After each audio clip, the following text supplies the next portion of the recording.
अरे अरे तो काय भूकंप करणार आहे, भूकंप करणार आहे? अरे भूकंप तर मी करेल आता. नगरपालिकेचा जे झाला ना सावसूतपणाचा अवांतर, त्या ठिकाणी 5 वर्ष नगरपालिकेमध्ये काय लुटलं, याचा किती कोटी रुपयाचा भ्रष्टाचार केलेला आहे हे मी काही दिवसामध्येच या ठिकाणी उघड करणार आहे. तुम्हाला पडदा थोडी होईल. सांभाळा, बरोबर वायफाय बरोबर करू नका. नादी लागायचे नाही आमची. जालना शहरामध्ये नागरिकांच्या तक्रारी येत आहे समोर की पाणी नाही, कचऱ्याच्या समस्या आहे. याला जबाबदार कोण आहे तुम्हाला काय वाटतं?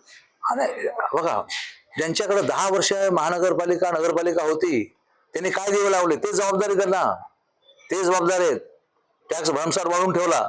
यांची बायको होती ना नगराध्यक्ष, त्या काळामध्ये टॅक्स वाढला हा, त्यांचा टॅक्स वाढला हा, त्यांनी टॅक्स वाढवला आणि पुन्हा म्हणायचं की टॅक्सला आम्ही जबाबदार आहे. अरे तुमची बायको होती ना नगराध्यक्ष, म्हणजे बायकोच्या काळात करा नगराध्यक्ष इतका जुलमी टॅक्स वाढलेला लोकांवरती.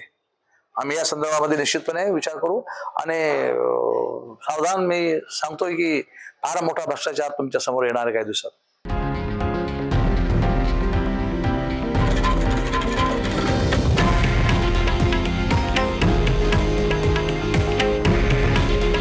हे आहे देशातील नंबर 1 न्यूज नेटवर्क आणि आपण पाहत आहात TV9 मराठी.